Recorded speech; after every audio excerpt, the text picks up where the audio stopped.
नहमदु व नसल्ली अला रसूलिल करीम अम्मा बाद। बिस्मिल्लाहिर्रहमानिर्रहीम। अस्सलामु अलैकुम व रहमतुल्लाहि व बरकातहू। रमजान में बीवी के पास जाना कैसा है?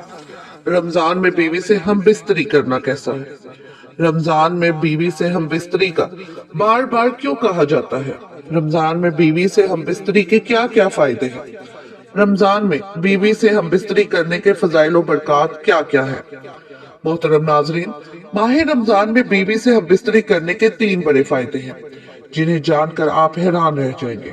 माह रमजान में बीवी से हम बिस्तरी करने के 3 ऐसे फायदे हैं जिन्हें कम ही लोग जानते हैं। माह रमजान में बीवी से हम बिस्तरी करने के 3 ऐसे फायदों के मतलब लोगों को इल्म ही नहीं है, जिसकी वजह से वो इस महीने में हम बिस्तरी नहीं कर पाते। मोहतरम नाजरीन, माह रमजान में मर्दों बशमूल औरतों की मसरूफियात बढ़ जाती है। अफ्तारी और सहरी के इंतजामात, फर्ज और नफले नमाज, तरावी की नमाज और कुरान पाक की तलावत और जिक्र और इज़कार की वजह से हर इंसान का टाइम को मैनेज करना बड़ा टफ हो जाता है। माह रमजान में हर इंसान नींद पूरी ना होने की शिकायत करता नजर आता है। अगर हम बात करें अपनी बीवी से हम बिस्तरी की तो इस तरफ जहन जाता ही नहीं, क्योंकि थकावट होती है और हर मर्द और औरत को यही कोशिश होती है कि किसी तरह भी ज्यादा से ज्यादा अल्लाह की इस महीने में बरसती रहमतों और इनामात को समेटा जाए। 80 से 90% लोग माह रमजान में अपनी बीवी से मसरूफियात की वजह से हम बिस्तरी नहीं करते।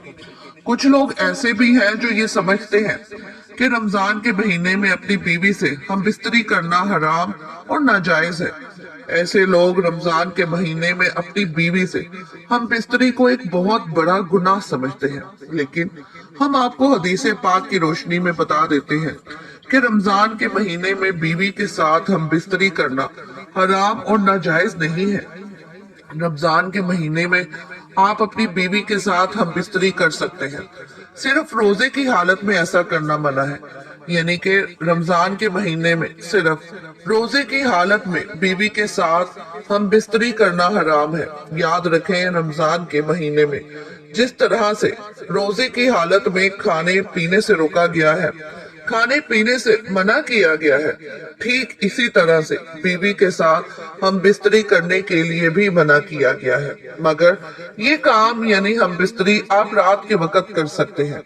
माह रमजान में अफ्तारी के बाद से लेकर सहरी के टाइम खत्म होने से पहले पहले अपनी बीवी से हम बिस्तरी करना जायज और हलाल है। रमजान में बीवी से हम बिस्तरी करना कैसा है?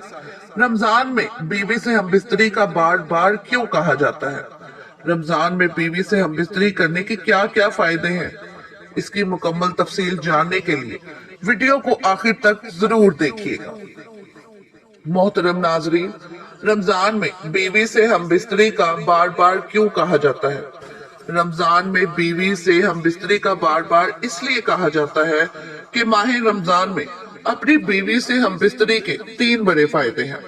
माह रमजान में अपनी बीवी से हम बिस्तरी के 3 बड़े फायदों में से पहला फायदा ये है कि औलाद नेक पैदा होती है, क्योंकि रमजान शरीफ के महीने में अल्लाह ताला अपनी खास रहमतें बरकतें नाज़िल फरमाता है और इस महीने में लोग इबादत करते हैं, नमाज रोजा और अल्लाह की इबादत में मशगूल रहते हैं, जिसकी वजह से दिल रोशन होता है, दिल में एक नई ताजगी, ईमान में नई हरारत पैदा होती है, जिसकी वजह से मर्द और औरत का जो पानी है, जिस पानी के जरिए अल्लाह ताला एक इंसान का वजूद जाहिर करता है, तो इस पानी में भी निखार पैदा कर देता है। वाज़िया हुआ कि अल्लाह के वली जिनकी औलादें भी नेक हुआ करती थी और अभी भी होती है, तो इसकी वजह सिर्फ और सिर्फ ये है कि वो इबादत करते हैं, जिसकी वजह से इनका दिल तो रोशन होता है, इनका ईमान एकदम नूरानी होता है। इसके अलावा अल्लाह ताला इस मखसूस पानी को निखार देता है, जिसके जरिए होने वाली औलाद नेक पैदा होती है। इस पानी में नेक तासुरात पैदा फरमा देता है। अच्छे तासुरात पैदा होते ही इबादत के जरिए से इस पानी में निखार पैदा होता है, तो इसलिए औलाद नेक पैदा होने की काफी हद तक उम्मीद होती है। माह रमजान में अपनी बीवी से हम बिस्तरी के 3 बड़े फायदों में से दूसरा फायदा ये है कि रमजान में हम बिस्तरी करने से शैतान की शरारत से मियाँ बीवी महफूज रहते हैं, क्योंकि